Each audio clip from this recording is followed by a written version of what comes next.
अस्सलाम वालेकुम। Programme night addition में हम आपको खुशामदीद कहते हैं।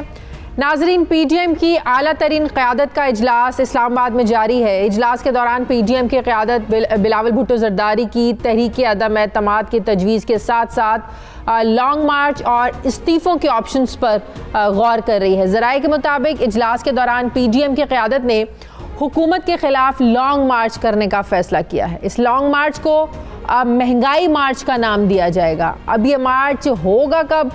इस मार्च का रुख पिंडी की तरफ होगा या इस्लामाबाद की तरफ होगा? इन तमाम सवालों के जवाबात अब ज़ाहिर है पीडीएम के इजलास के बाद एक जो लाहे अमल मुरतब किया जाएगा उसके बाद मालूम होगा। एक तरफ पीडीएम की क़यादत हुकूमत के ख़िलाफ़ लॉन्ग मार्च करना चाहती है, तो दूसरी तरफ आज हमने देखा जो कुछ कौमी असम्बली के इजलास में हुआ, हुकूमत और अपोजिशन के अरकान की हंगामा आराई की नज़र आज का भी कौमी असम्बली का इजलास हो गया। हुकूमत और अपोजिशन के अरकान के दरमियान होने वाली लड़ाई ने ईवान को मछली मंडी में तब्दील कर दिया। कौमी असम्बली के इजलास के दौरान हुकूमत और अपोजिशन के अरकान ने एक दूसरे को भरपूर तनकीद का निशाना बनाते हुए क्या कहा, किस तरह की ज़बान इस्तेमाल की गई एक दूसरे के ख़िलाफ़, ज़रा ये देखिए। असल हकीकत यह है कि ये डेस्क बजाने वाले भी जो है वोट दूसरी तरफ देना चाहते हैं। इनको पता है कि इनके बंदे भाग जाएंगे, हमसे लोग कांटेक्ट कर रहे हैं, हमें इन्होंने बताया है कि हम डेस्क बजाते रहेंगे लेकिन हम आपके साथ रहेंगे, इसलिए मैं आपको एक्सपोज कर रहा हूँ। ये सेनेट का इलेक्शन एक ऐसा मंजर पेश करता है जैसा किसी कोठे पे नजर आता है। आप हमें भाषण ना दे, हम यहाँ आपका लेक्चर सुनने नहीं आए। ये तकरीर जलसे की नहीं हो रही है, यहाँ ये जलसे में नहीं है। नेशनल असेंबली ऑफ पाकिस्तान में खड़े, ये तो इस्तीफे देने के लिए आए थे। इस्तीफा देते देते पता नहीं क्या हुआ। वो राज में खोलना नहीं चाहता कि वो जाविया तब्दील कैसे हो गया। ये वो लोग हैं जनाब स्पीकर जिन्होंने उसामा बिन लादेन जैसे दुनिया के दहशतगर्द से $10 मिलियन ले लिए। फजलुर रहमान साहब और JUI साथ मिली हुई है। इनके घर और दफ्तर भी जो है वो लिबिया के पैसों से और इराक के पैसों से बना हुआ है। जी हाँ, ये वो इदारा है जिसके सुप्रीम रोल की हम बात करते हैं। ये वो इदारा है जिसने तमाम इदारों के रोल को बताना होता है, वज़ा करना होता है। लेकिन इस इदारे की अपनी कारकर्दगी क्या है? आप लोगों को वोट देकर जो यहाँ पर भेजते हैं, आप यहाँ बैठकर जो है वो पॉलिसीज़ मुल्क की बननी होती हैं। अब जैसे कल 5 फरवरी है, इस पर कोई करारदाद पेश होनी चाहिए थी, इस पर बात होनी चाहिए थी, लेकिन अपोजिशन और हुकूमत के जो लोग थे उनको एक दूसरे पर तनकीद के अलावा कुछ सूझा ही नहीं, जिसकी वजह से आज का जो सारा इजलास था हंगामा आराई की नज़र हो गया। एक तरफ हुकूमत और अपोजिशन एक दूसरे से लड़ने में मसरूफ़ रहे, हमने देखा, तो दूसरी तरफ आज सुप्रीम कोर्ट में बल्दियाती इंतखाबात से मुताल्लिक केस की समाअत हुई। दौरान समाअत जस्टिस काजी फ़ायज़ ने अपने रिमार्क्स में कहा कि हर मुखालिफ गद्दार और हुकूमती हिमायत करने वाला मुहब्ब वतन बताया जा रहा है। मुझे ये कहने में आर नहीं है कि मुल्क में जो मीडिया है ये भी आज़ाद नहीं है। मुल्क को मुनज़्ज़म तरीके से तबाह किया जा रहा है, क्योंकि जब मीडिया तबाह होता है तो मुल्क तबाह होता है। मीडिया पर पाबंदी लगाने वाले मुजरिम हैं, उनको जेल में होना चाहिए। हमारा आइन मीडिया की आज़ादी का ज़ामिन है। मीडिया को कंट्रोल करके अपनी तारीफ़ सुनकर खुश होते रहते हैं। अपनी तारीफ़ सुनकर खुश रहने होने वालों को माहिर नफ्सियात के पास जाना चाहिए। जस्टिस काजी फ़ायज़ ने अपने रिमार्क्स में ये भी कहा कि बल्दियाती हुकूमत को ख़त्म करके पंजाब हुकूमत ने आइन की वाज़ेह खिलाफ वर्जी की। ऐसे में तो अपनी मर्जी की हुकूमत जब तक नहीं आएगी आप हुकूमतों को ख़त्म करते रहेंगे। जमहूरियत खोई तो आधा मुल्क भी गया। क्या पंजाब का हाल मशरकी पाकिस्तान वाला करना है? पंजाब के अवाम को उनके हुकूक से महरूम कर दिया गया। फिर दौरान समाअत जस्टिस मकबूल बाकर ने अपने रिमार्क्स में कहा कि जजेस को ऐसी गुफ्तगू से एहतराज करना चाहिए, लेकिन क्या करें, मुल्क में आइडियल सूरत हाल नहीं है।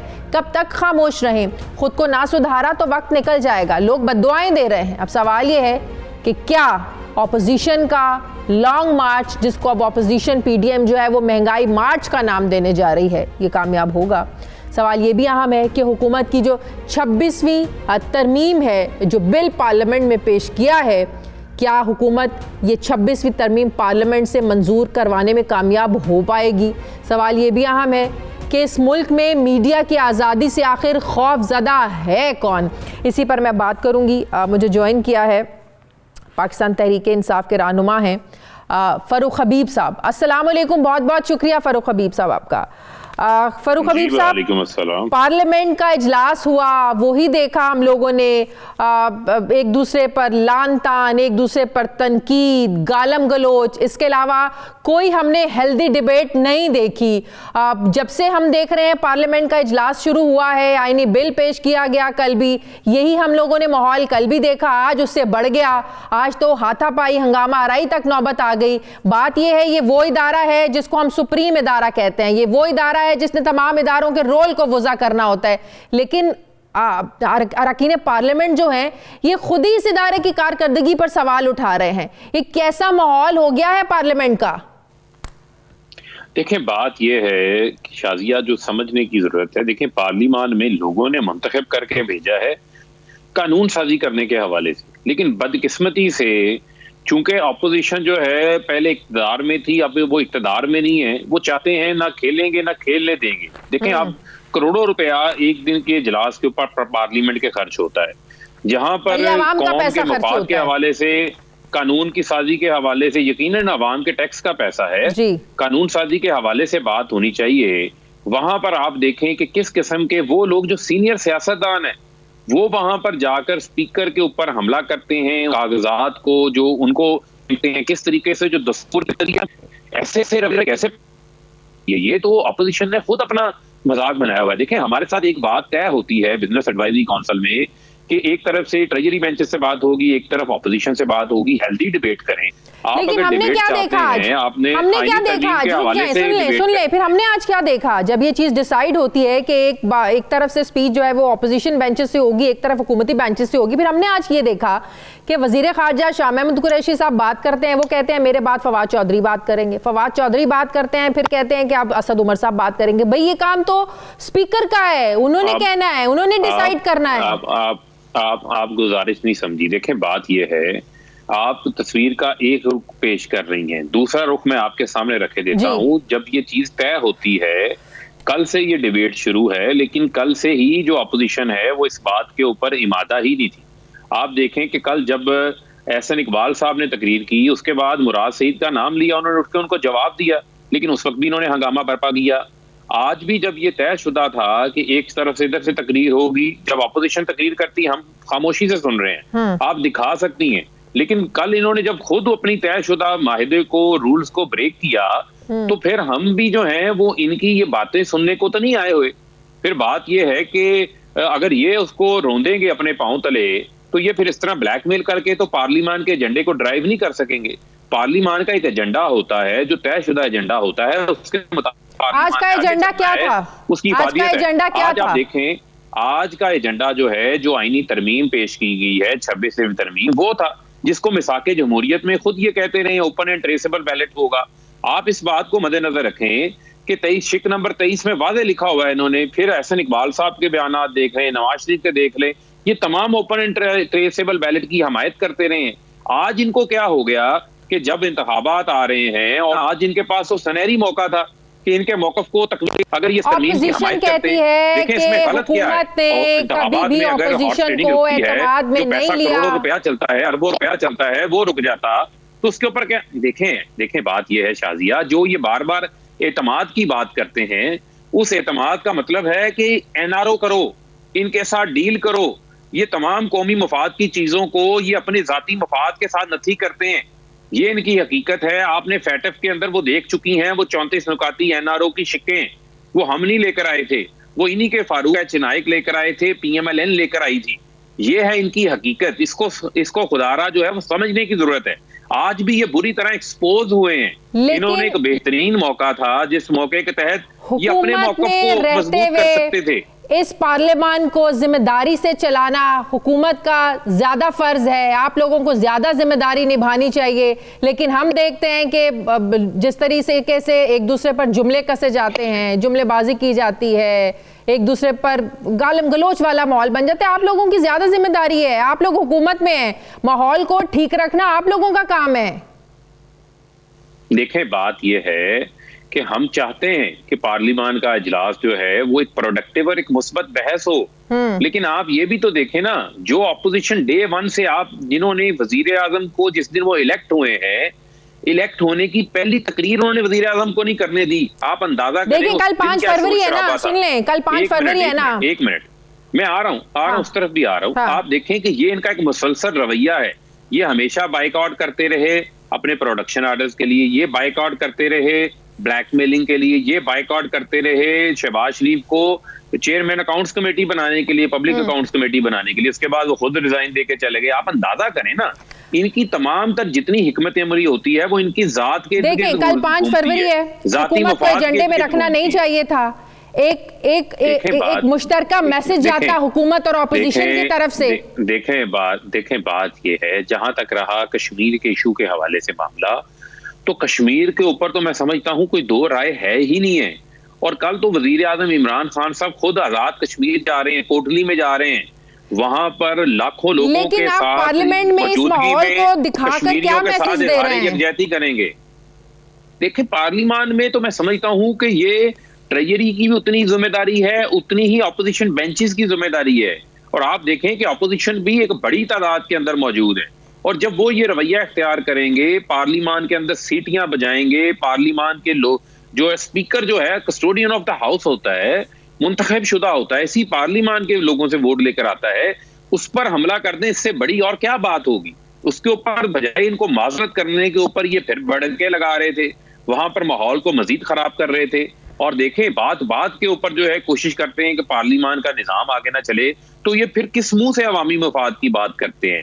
फिर ये किस नजरिए से कानून साजी की बात करते हैं? आपके बिल में होगा, आज सुप्रीम कोर्ट में जो बलदियाती इंतखाबात से मुताल्लिक केस की समाअत हुई है, अगर आपको रिमार्क्स पता हैं कि आज क्या रिमार्क्स आए हैं सुप्रीम कोर्ट की तरफ से, तो मैं आपको बता देती हूँ। आज जस्टिस काजी फायज ईसा साहब ने ये फरमाया है, उन्होंने रिमार्क्स दिए हैं कि इस मुल्क को मुनज़्ज़म तरीके से तबाह किया जा रहा है, यहाँ मीडिया आज़ाद नहीं है। फिर उन्होंने ये भी सवाल किया कि मुश्तरका मफादात काउंसिल का चेयरमैन कौन है? अटॉर्नी जनरल जवाब दिया कि मुश्तरका मफादात काउंसिल का चेयरमैन वज़ीर आज़म होता है। फिर जस्टिस काजी फायज ईसा ने कहा कि वज़ीर आज़म ने मुश्तरका मफादात काउंसिल का इजलास बुलाया।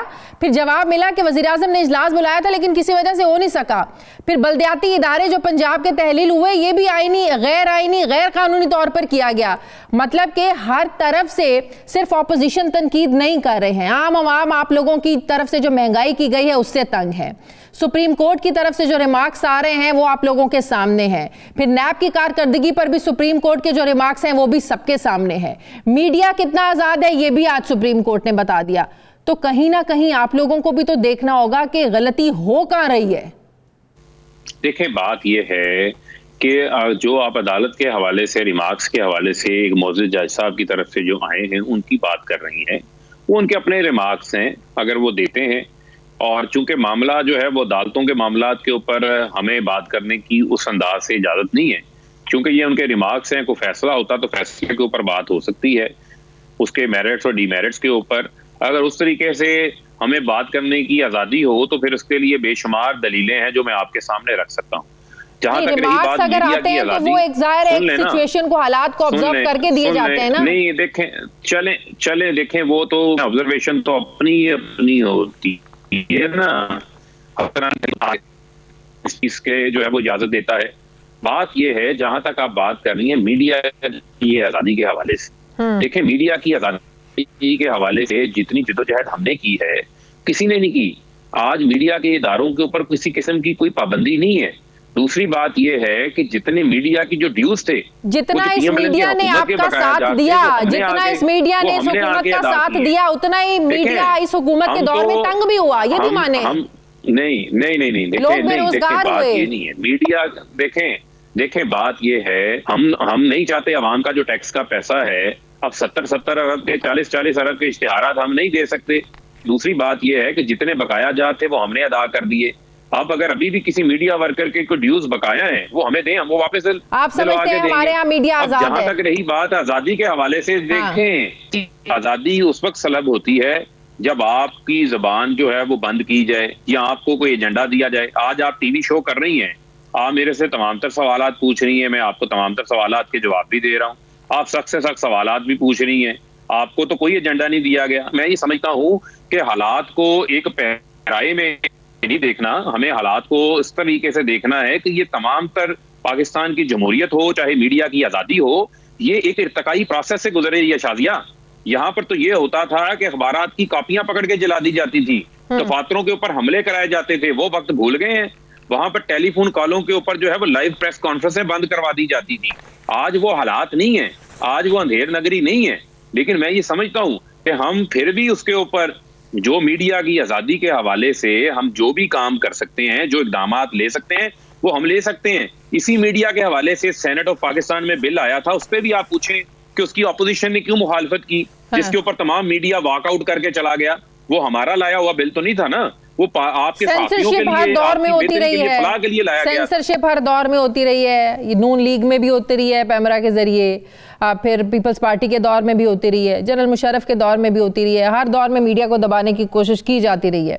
पीडीएम का इजलास हो रहा है, कहा जा रहा है कि पीडीएम लॉन्ग मार्च के ऑप्शन की तरफ गौर कर रही है। अभी जाहिर है उनका इजलास खत्म होगा, मीडिया टॉक होगी, सब चीज़ें सामने आ जाएंगी। अगर लॉन्ग मार्च की तरफ बढ़ते हैं, इस्लामाबाद आकर बैठ जाते हैं, कैसे निपटेंगे आप लोग? देखिए शाजिया, इनकी जो कोलो फेल है उसके ऊपर अब किसी को कोई एतमाद नहीं है। आप देखें ना, अब तक तो इनकी डेडलाइंस के मुताबिक हुकूमत खत्म हो चुकी होनी चाहिए थी। अब तक तो जो है वो इस्तीफे देकर इन्होंने तो हुकूमत का खात्मा कर देना था।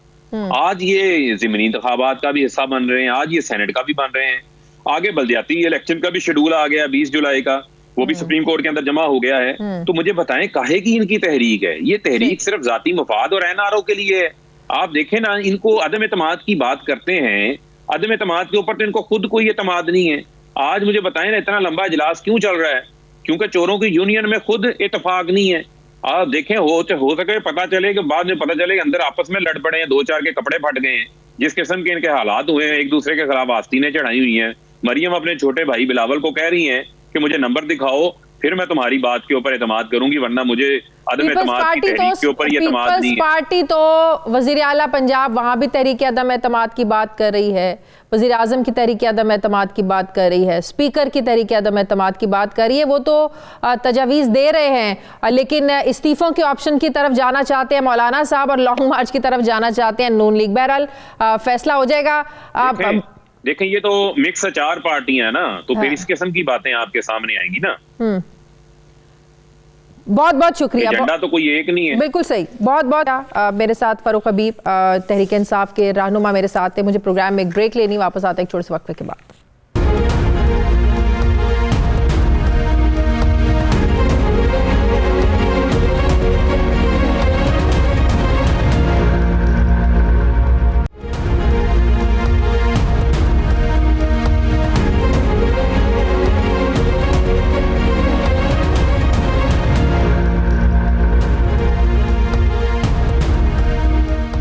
ब्रेक के बाद एक बार फिर से आपको खुशामदीद कहते हैं। सीनियर सहाफ़ी तज्ज़ियाकार मज़हर अब्बास साहब ने मुझे ज्वाइन किया। अस्सलाम वालेकुम, बहुत बहुत शुक्रिया मज़हर साहब आपका। मज़हर साहब, आज पार्लियामेंट के इजलास में जो कुछ हुआ, कौमी असम्बली के इजलास में जो कुछ हुआ, जिस तरीके से एक दूसरे को हंगामा आराई हमने देखी, तनकीद हुई, गालम गलोच का माहौल देखा, वो ज़बान में दोहराना नहीं चाहती, बताना नहीं चाहती कि क्या क्या कहा गया। जमहूरियत बदनाम नहीं हो रही? जी बिल्कुल, शुक्रिया शादिया। देखिए, बहुत ही अफसोसनाक है जो भी जिस तरह की, खैर ज़बान तो हमारी यहाँ माशाल्लाह पिछले चंद सालों में बहुत ही ज़्यादा ख़राब हुई है।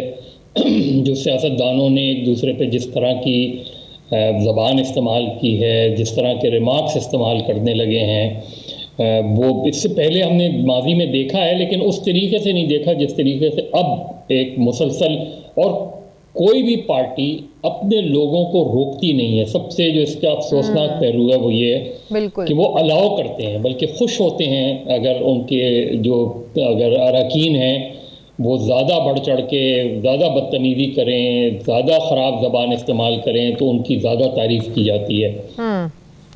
इससे ओवरऑल सिर्फ यही नहीं कि डेमोक्रेसी को नुकसान पहुँच रहा है, इससे माशरे को नुकसान पहुँच रहा है। इससे सियासतदानों का जो है वो जिस तरीके से उनके बारे में अब लोगों की राय बनती जा रही है, ये उनको सोचने की ज़रूरत है कि इस तरीके से चीज़ें जो हैं वो कभी भी बहुत अरसे तक नहीं चल सकती हैं।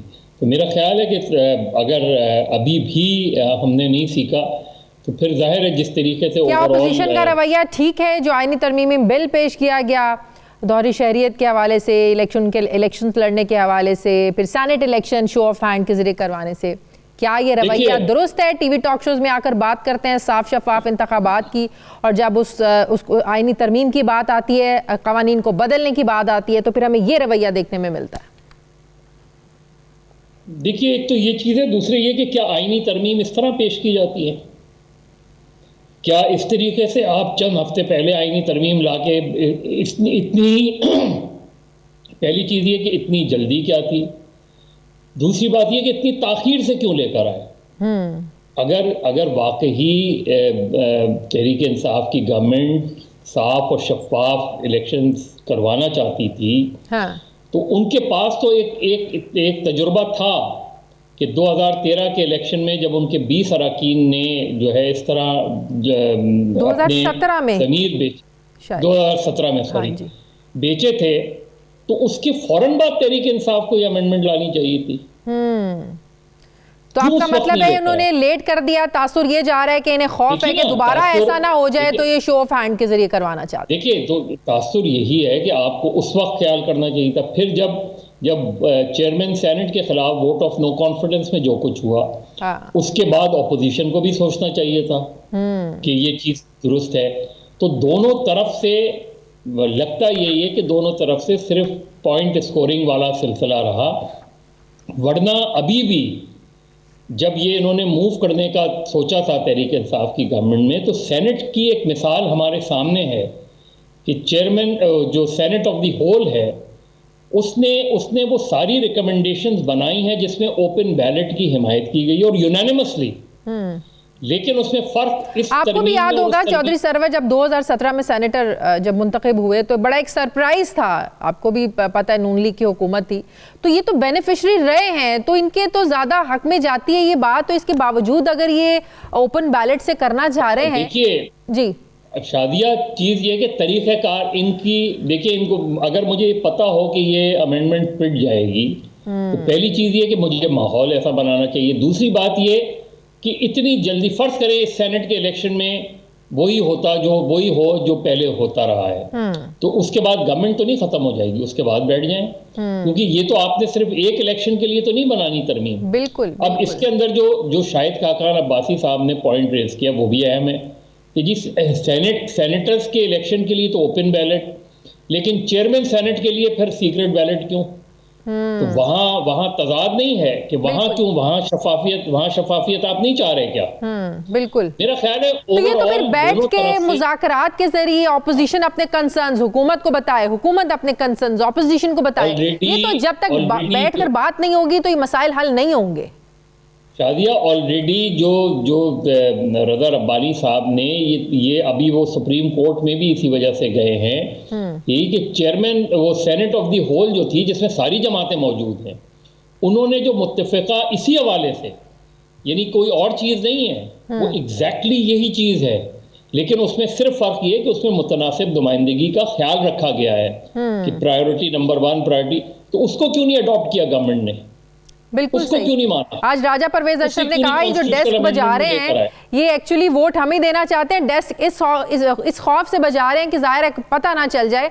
मतलब कि पाकिस्तान पीपल्स पार्टी को बड़ा, आपको भी याद होगा 2 दिन पहले प्रेस कॉन्फ्रेंस में ये कहा गया इनकी तरफ से कि तहरीक इंसाफ के बहुत लोग हैं जो इनसे राब्ते में हैं, जो इनको ही वोट देंगे। तो ये बड़ी अलार्मिंग सिचुएशन है कि पैसा चलेगा, हॉर्स ट्रेडिंग होगी।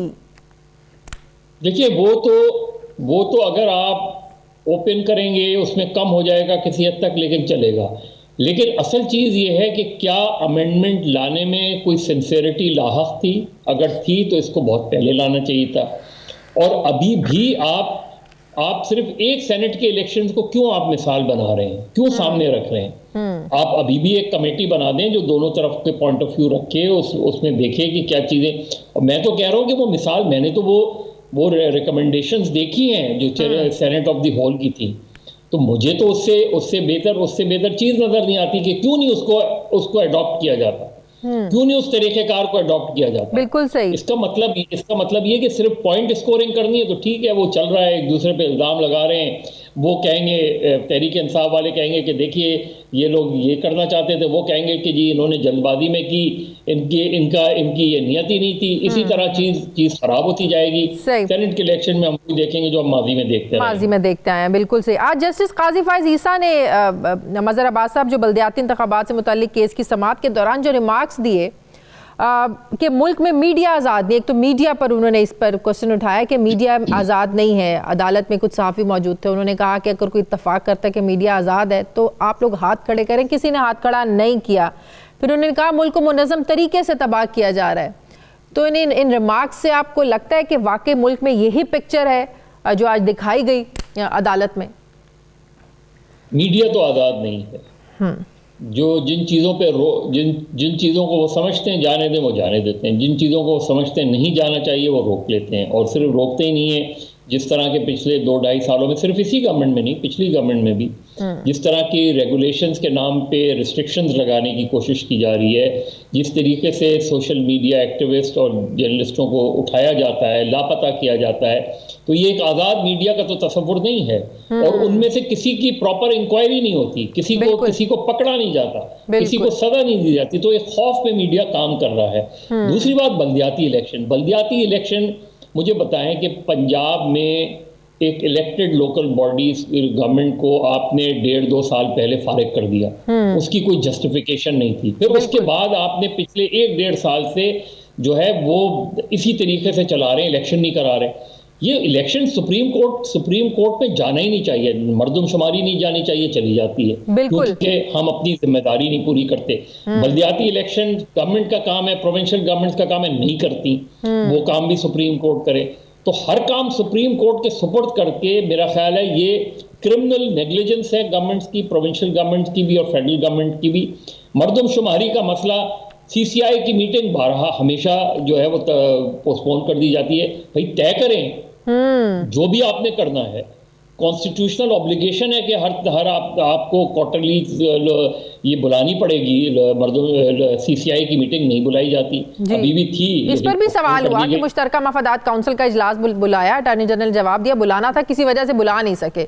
मतलब कि अब देखें ना, मतलब किसी वजह, आप मुझे बताएं कि जब वो इजलास होना था, मुझे कोई एक रीजन बता दें, अटॉर्नी जनरल भी बता दें, लॉ मिनिस्टर भी बता दें, फेडरल गवर्नमेंट बताए किस वजह से नहीं हुआ बिल्कुल CCI का इजलास। बिल्कुल सही। एक आईनी रिक्वायरमेंट है, उसको ही पूरा नहीं किया जाता। तो फिर किस चीज की गवर्नमेंट है, किस चीज की गवर्नमेंट ये चल रही है? ठीक है, ये तो हो गया गवर्नमेंट का रोल, बिल्कुल ठीक है। ऑपोजिशन का जो रवैया, ऑपोजिशन जो कर रही है, तहरीक अदम एतमाद पाकिस्तान पीपल्स पार्टी लेके आना चाहती है, मौलाना इस्तीफे देना चाहते हैं, नून लीग लॉन्ग मार्च करना चाहती है, आज सर जोड़कर सब लोग बैठे हुए हैं। तो ये क्या सही रास्ते पर चल रहे हैं? क्या ये अवाम के लिए तहरीक चला रहे हैं? बिल्कुल भी नहीं सही रास्ते पे चल रहे। ऑपोजिशन का कोई नैरेटिव नहीं है। देखिए, ये इस गवर्नमेंट को इस तरीके से ओवरथ्रो करने की कोई जस्टिफिकेशन नहीं है। बिल्कुल सही। आपको 5 साल एक गवर्नमेंट को मिले हैं, उससे 5 साल पूरा करने दें। आप उनको जिस तरह ऑपोजिशन क्रिटिसाइज करती है, चीज़ों पे इश्यूज को उठाती है, महंगाई का इशू है, बेरोजगारी का इशू और बेशुमार, चाहे कोई स्कैंडल्स हैं, कोई करप्शन के केसेस स्कैंडल्स हैं, उनको लेकर आए सामने, हाईलाइट करें, अपनी पार्टियों को डिसिप्लिन करें, ज़्यादा ऑर्गेनाइज करें अगले इलेक्शन के लिए। ये तो है। या फिर अगर आप समझते हैं वोट ऑफ नो कॉन्फिडेंस आप ला सकते हैं, आपको पता ही नहीं ला सकते। बिल्कुल जिस तरह इन्हें पता था कि कॉन्स्टिट्यूशनल अमेंडमेंट नहीं कैरी हो सकती, इस तरह ऑपोजिशन को भी पता है वोट ऑफ नो कॉन्फिडेंस नहीं कैरी हो सकता। कम से कम लीगल तरीके से नहीं हो सकता। बिल्कुल सही। बहुत सही। बहुत सीनियर सहाफ़ी तज्ज़ियाकार मज़हर अब्बास साहब मेरे साथ हैं। नाज़रीन, मुझे प्रोग्राम में एक ब्रेक लेनी है, वापस आते हैं एक छोटे से वक्फे के बाद।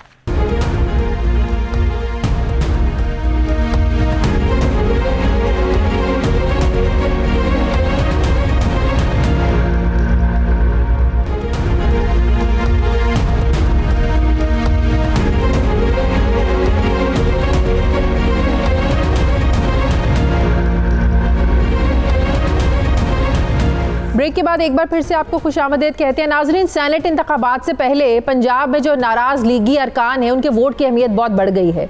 अब सवाल ये है कि जो नाराज़ लीगी अरकान असम्बली हैं ये सेनेट इलेक्शन में मुस्लिम लीग नून के उम्मीदवारों को वोट देंगे या फिर तहरीक इंसाफ के उम्मीदवारों को ये वोट देंगे। लीगी अरकान की पार्टी क़यादत से नाराज़गी की असल वजह क्या है, क्यों जो नाराज़ लीगी अरकान हैं ये बार बार वज़ीर आला पंजाब उस्मान बुज़दार से मुलाकातें कर रहे हैं, इसी पर मैं बात करूँगी। मुझे ज्वाइन किया मुस्लिम लीग नून के नाराज़ रुकने मेंबर पंजाब असम्बली जलील शरकपुरी साहब ने। अस्सलाम वालेकुम, बहुत बहुत शुक्रिया जलील साहब आपका। सबसे पहला मेरा सवाल तो आपसे ये है, जो आप 4 लोग हैं जो पार्टी से जिनका इख्तलाफ है, पार्टी आप लोगों को रखने को तैयार नहीं है, बकौल उनके उन्होंने तो आप लोगों को पार्टी से निकाल दिया है, तो फिर आप लोग पार्टी छोड़ क्यों नहीं देते? रोजाना आए दिन आप लोग प्रेस कॉन्फ्रेंसेस करते हैं, शिकायतें करते हैं, अपने तहफ़्फ़ुज़ात का इजहार करते हैं, उसके बावजूद भी हकीकत ये है कि पार्टी आप लोगों को कबूल करने को तैयार नहीं है। गुजारिश ये है, यही हमारी बहस है, क्या ये जमहूरी पार्टी है या एक ख़ानदान की लिमिटेड कंपनी है? अगर जमहूरी पार्टी है तो मियां नवाज शरीफ साहब हों या राना सनाउल्लाह साहब हों, कोई कैसे कह सकता है मैंने बगैर किसी वजह के किसी को निकाल दिया? हाँ। अगर निकालने का नोटिस है, मुझे नोटिस आया था शुरू में, मैंने उसका जवाब दे दिया था। हाँ। अच्छा, मेरे उस जवाब से वो सेटिस्फाइड थी कमेटी, मैं उनके सामने पेश हुआ था। उस वक्त अता तारड़ साहब बैठे थे कमेटी में, राना इकबाल साहब बैठे थे, इकबाल गुजर साहब बैठे थे, ये 3 सीनियर्स की कमेटी थी। तो मैं उनके पास पेश हुआ था, मैंने अपना आर्गूमेंट दिया था और मेरे आर्गूमेंट से वो सेटिस्फाइड हो गए थे। अच्छा, उन्होंने ये कहा अच्छा चलो आप पहले मिले हैं तो दोबारा ना मिलिएगा। मैंने कहा जी मैं ये प्रॉमिस नहीं करूँगा, अगर मुझे कोई ज़रूरत होगी अपने हलके के लिए, अपने किसी इशू के लिए, तो ज़ाहिर है चीफ मिनिस्टर जो भी है फिर उसको मिलना है। तो ये तो हम नाराज़ होकर नहीं बैठ सकते कि चीफ मिनिस्टर हमारा मुखालिफ है तो हमने मिलना नहीं है उसको। हाँ। तो फिर कहने लगे कि फिर तो सारे लोग मिलेंगे, तो मैंने कहा मिले सारे लोग, क्यों आप नहीं मिलने देते? हाँ। जो मुस्लिम लीग का है, जो पीपल्स पार्टी का है, वो अपनी पार्टी के साथ है। और चीफ मिनिस्टर जो भी हो, अगर किसी एमपीए को, एमएनए को चीफ मिनिस्टर से काम है, प्राइम मिनिस्टर से काम है, आप क्यों पाबंदी लगाते हैं? कहते नहीं ऐसे तो फिर नहीं होता। मैंने कहा मेरी समझ से बाहर है, कैसे क्यों नहीं होता? कि अगर हमारी लॉयल्टी के ऊपर आपको शक नहीं होना चाहिए, लेकिन हमारे मिलने जुलने के ऊपर शक ना करें। बात ये है, तो बहरहाल सेनेट इलेक्शन आ रहे हैं, बकौल पार्टी आप लोगों को वो लोग तो निकाल चुके हैं, अब फिर तो उनको वोट मांगने का हक भी नहीं होना चाहिए और उम्मीद भी नहीं होनी चाहिए कि आप लोग उनको वोट देंगे। आप लोगों की अपनी सोच के, आप सेनेट इलेक्शन में वोट डालना किसको है आप लोगों ने? देखिए, मैं तो देखूंगा कि मेरे इलाके के लिए, मेरे ज़िले के लिए, या हमारी आवाज़ को सेनेट के अंदर बेहतर पहुंचाने के लिए कौन मुझे अट्रैक्ट करता है, जिसको मैं समझूंगा कि ये ज़्यादा बेहतर सेनेट में हमारे लिए रोल अदा कर सकता है, हमारे विजन के मुताबिक हमारे इलाके के लिए रोल अदा कर सकता है। मतलब ये भी आपने विजन के मुताबिक फैसला करना है, फिर जो पार्टी का डिसिप्लिन है, क्योंकि आप कह रहे हैं अभी तक आप तो पार्टी का हिस्सा ही हैं, आप लोग तो क्लैरिफिकेशन भी दे चुके हैं, तो पार्टी डिसिप्लिन पर नहीं जाएंगे, आप अपने विजन के मुताबिक जो है ना वो फैसला करेंगे कि कौन बेहतर हो सकता है। पार्टी हो सकता है कुछ ऐसे बंदों को खड़ा करे जो मुझे बहुत ज़्यादा पसंद हो, और हो सकता है मैं मुस्लिम लीग के विजन के मुताबिक वोट दे दूं, लेकिन तो इसका मतलब ये है कि ये भी मुमकिन है कि अपने मुखालिफ उम्मीदवार को वोट दें और किसी दूसरी पार्टी के उम्मीदवार को आप वोट दें, ये भी पॉसिबिलिटी है, ये कह रहे हैं आप? बिल्कुल पॉसिबिलिटी है। अच्छा। मतलब कि इसमें तो कोई दो राय नहीं है, और मैं बल्कि इस चीज़ का भी मैं हामी हूं कि ओपन वोट होना चाहिए। हाँ। जो बंदे एमपीए और एमएनए के तौर पे हज़ारों या लाखों बंदों का वोट लेके बैठते हैं, वो अपनी राय क्यों छुपाते हैं? बुज़दार साहब से ये 4 लोग हैं, इन बार बार जाके मिलते हैं, क्या इम्प्रेस हैं? बुज़दार साहब बड़ा अच्छा काम कर रहे हैं, पंजाब की गवर्नेंस बड़े अच्छे तरीके से चला रहे हैं, क्या आप लोगों को ये लगता है कि बुज़दार साहब बड़े अच्छे तरीके से उन्होंने पंजाब को हैंडल किया हुआ है, ज़बरदस्त चला रहे हैं पंजाब को? देखें, वो एक अलग सवाल है, वो तो फिर जिन लोगों ने उन्हें वोट दिया है, जिन लोगों ने खान साहब को वोट दिया है, इसके लिए तो वो सोचें। हमने तो ना खान साहब को वोट दिया है, ना ही बुज़दार साहब को वोट दिया है, लेकिन आज वो अक्सरियत उनके साथ है। जब अक्सरियत उनके साथ है तो क्या अगर उनसे सिस्टम बेहतर नहीं हो रहा, हाँ। तो हमारे ये टांगे खींचने से, जुलूस निकालने से, धरने देने से सिस्टम ठीक हो जाएगा? तब तो आप समझते हैं पीडीएम की जो तहरीक है ये अवाम के लिए नहीं है? मुझे यही इख्तलाफ है, पीडीएम की जो तहरीक है ये अवाम के लिए नहीं है, ना ही पाकिस्तान के लिए है, चंद अफराद के लिए है। अच्छा। तो ये ऐसा नहीं होना चाहिए। मियां नवाज शरीफ साहब के खिलाफ अगर कोई केसेस हैं, मे भी वो केसेस सारे झूठे हों, तो मियां साहब फेस करें अच्छे तरीके से, भागने वाली कौन सी बात है? और जरदारी साहब के खिलाफ अगर केस हैं तो फेस करें, अदालतों में साबित करें, और बिल फर्द मियाँ साहब से कोई गलती हुई है पहले तो सजा बर्दाश्त कर लें। क्या किसी आम बंदे को सजा नहीं होती? कौन सी बड़ी बात है? आप कह रहे हैं कि 5 साल पूरे करने चाहिए हुकूमत को, लेकिन पीटीआई के तो अपने भी तो कुछ लोग नाराज हैं ना।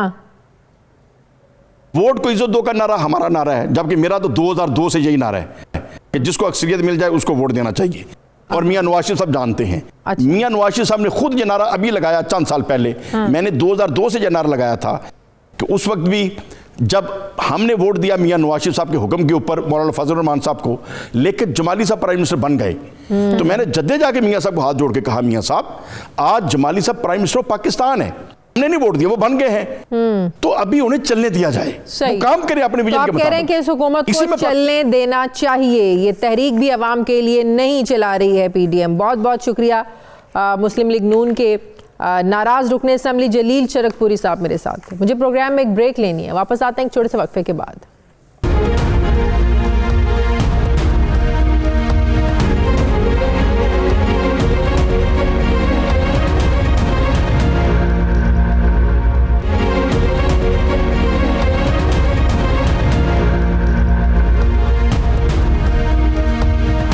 ब्रेक के बाद एक बार फिर से आपको खुशामदीद कहते हैं। नाज़रीन, 5 फरवरी को मुल्क भर में कश्मीरियों से इज़हार यकजहती के लिए 31वां यौम यकजहती कश्मीर कल मनाया जाएगा। पाकिस्तान में कश्मीरियों से इज़हार यकजहती के लिए इस दिन को पहली मरतबा 1990 में मनाया गया, और इस दिन का जो बुनियादी मकसद है वो ये है कि भारत की तरफ से जो मकबूजा कश्मीर पर 7 दहाइयों से जारी गैर कानूनी कब्ज़ा है और इंसानी हुकूक की संगीन खिलाफ वर्जियाँ वहाँ पर हो रही है, इन सब के ख़िलाफ़ इस दिन आवाज़ उठाना इसका मकसद है। 5 फरवरी को मुल्क के तमाम छोटे बड़े शहरों में रैलियां और जुलूस निकाले जाते हैं। यौम यकजहती कश्मीर के हवाले से आज इस्लामाबाद में भी एक तकरीब मुनक़िद की गई। इस तकरीब से खिताब करते हुए सदर पाकिस्तान डॉक्टर आरिफ अलवी ने वाज़ेह अल्फाज में कहा कि पाकिस्तान कश्मीरी आवाम के साथ खड़ा रहेगा। ज़मीनी हक़ाइक़ हमें ये बताते हैं कि भारतीय मज़ालिम का शिकार जो कश्मीरी हैं उनकी ज़िंदगियां अजीरन हो चुकी हैं, और मकबूजा कश्मीर के चप्पे चप्पे पर तैनात काबिज़ भारतीय अफवाज की वजह से जन्नत नज़ीर वादी एक खुली जेल में तब्दील हो चुकी है। हकीकत यह है कि भारत अपने तमाम तारोचे हथकंडों और मज़ालिम के बावजूद आज तक कश्मीरियों का जो आज़ादी का जज्बा है इसको नहीं दबा सका है, बल्कि भारत में बरसर इक़्तिदार मोदी सरकार ने 5 अगस्त 2019 को मकबूजा कश्मीर की आइनी हैसियत को ख़त्म किया और कश्मीरियों की तहरीक आज़ादी में एक नई रूप फूंक दी। दुनिया भर में इंसानी हुकूक की सूरत हाल पर निगाह रखने वाली आलमी तंजीम ह्यूमन राइट्स वॉच ने भारत से मकबूजा कश्मीर में जारी जो मज़ालिम है ये बंद करने का भी मुतालबा किया है, क्योंकि भारत में बरसर इक़्तिदार मोदी सरकार Jammu and Kashmir grant of domicile certificate procedure rules 2020 के तहत तकरीबन 18 लाख से ज़ायद गैर कश्मीरियों को डोमिसाइल जारी किए जा चुके हैं, और मोदी सरकार अपने इन्हीं हथकंडों पर अमले पैरा होते हुए मकबूजा कश्मीर में जो मुस्लिम आबादी का तनासुब है इसको बदलना चाहती है। ह्यूमन राइट्स वॉच का ये कहना है कि भारत की तरफ से कश्मीरियों का इस्तेहसाल जारी है, और तकरीबन गुज़श्ता 2 सालों से मकबूजा कश्मीर में पूरी दुनिया जानती है कि वहाँ कर्फ्यू नाफिज है। मोदी सरकार ने मकबूजा वादी में बसने वाले कश्मीरियों को आज़ादी, तालीम और सेहत जैसी तमाम ऐसी बुनियादी सहूलियात से महरूम रखा हुआ है। दूसरी तरफ आलमी बिरादरी कश्मीरियों को जीने का हक दिलवाने में हम तो यही कहेंगे अभी तक नाकाम है, और मकबूजा कश्मीर के बासी 5 अगस्त 2019 से अपने घरों में कैदियों की ज़िंदगी बसर करने पर मजबूर हैं। इसके साथ हम आपको ये भी बताएं कि मोदी सरकार के मतनाज़े ज़रई क़वानीन के ख़िलाफ़ ये भी पूरी दुनिया जानती है कि भारतीय किसान गुज़श्ता 3 महीनों से मुज़ाहरा कर रहे हैं। गुज़श्ता महीने हमने देखा 26 जनवरी को भारत के नाम नेहाद यौम जमहूरिया पर भारतीय किसानों ने ट्रैक्टर रैली निकाली और दिल्ली के लाल किला पर खालिस्तान का झंडा लहरा दिया था, जबकि भारतीय यौम जमहूरिया को कश्मीरियों ने बतौर यौम स्याह मनाया। सच तो ये है कि ख़ुद को दुनिया की सबसे बड़ी जमहूरियत कहलाने वाला भारत मकबूजा कश्मीर में संगीन गैर जमहूरी इक़दामात में मुलव्वस है, और यही वजह है कि अब नहते कश्मीरियों पर भारतीय मज़ालिम के ख़िलाफ़ दुनिया के ऐवानों में आवाज़ें उठने लगी हैं, और यूरोपीय यूनियन और बरतानवी अरकान पार्लियामेंट भी भारतीय रियासती दहशतगर्दी पर बोल रहे हैं। यूरोपीय यूनियन और बरतानवी अरकान पार्लियामेंट ये कह रहे हैं कि मकबूजा कश्मीर में तकरीबन 2 सालों से जारी लॉकडाउन इंसानी हुकूक की बदतरीन खिलाफ वर्जी है। मकबूजा कश्मीर में काबिज भारतीय अफवाज 90,000 से ज़ायद कश्मीरियों को मावराए अदालत कत्ल कर चुकी है। इस बारे में वज़ीर-ए-आज़म इमरान खान आलमी बिरादरी को सितंबर 2019 को अक़वाम मुत्तहिदा की जनरल असम्बली में अपने खिताब के दौरान दुनिया को अलर्ट कर चुके हैं कि मकबूजा कश्मीर में मोदी सरकार की तरफ से आर्टिकल 370 और 35A के खात्मे के नतीजे में बदतरीन इंसानी अलमिया का ख़तरा मौजूद है। लिहाजा अक़वाम मुत्तहिदा में शामिल आलमी बिरादरी और आलमी तंजीमें मकबूजा कश्मीर में जो बिगड़ती हुई इंसानी हुकूक की सूरत हाल है इस पर फौरी तवज्जो दें। लेकिन पाकिस्तान की तमाम तर अपीलों के बावजूद आलमी बिरादरी की जो खामोशी है एक बड़ा सवालिया निशान भी है। सवाल ये है कि क्या वज़ीर-ए-आज़म इमरान खान ने कश्मीर इशू पर जो एक मोमेंटम बनाया था क्या मौजूदा सियासी हालात में कहीं दब चुका है? इसी पर मैं बात करूंगी। मुझे ज्वाइन किया वज़ीर-ए-आज़म के मुशीर बराए कौमी सलामती डॉक्टर मोईद यूसुफ साहब ने। अस्सलाम वालेकुम, बहुत बहुत शुक्रिया डॉक्टर साहब आपका, thank you very much. Doctor साहब कल 5 फरवरी है, बल्कि मुझे कहना चाहिए एक और 5 फरवरी है। क्या ये ऐसे ही ज़ाहिर है गुजर जाएगा? तकरीबात होंगी, सेमिनार्स होंगे, हाथों की जंजीरें बनाई जाएंगी। 1990 से पाकिस्तान में बाकायदा तौर पर यह दिन कश्मीरी अवाम से इज़हार यकजहती के लिए पाकिस्तान में मनाया जा रहा है। अगर मैं आपसे ये पूछ पाऊँ कि माजी का 5 फरवरी और आपकी हुकूमत का जो कल का दिन है, क्या हम इसमें कोई डिफरेंस आप हमें बता सकते हैं? पॉजिटिव जो आप लोगों ने इन 2.5 सालों में कश्मीर के लिए जो आप लोगों ने आवाज़ उठाई, जो काम किए, मैं चाहूँगी वो आप आवाम के सामने रखें। शाज़िया शुक्रिया। देखिए, मैं आपको 2 बातें कहूँगा इसमें। पहली बात तो ये कहूँगा कि एक बहुत बड़ा नेगेटिव है, मुझे उधर से शुरू करने दीजिए, शायद ये सरप्राइज़ करे आपको और नाजरीन को। लेकिन पहले मैं आपको वो बताना चाहता हूँ जो चीज़ मुझे और तमाम मेरे कॉलीग्स बशमूल लीडरशिप के रातों की नींद जो है वो उड़ाती है। वो क्या है?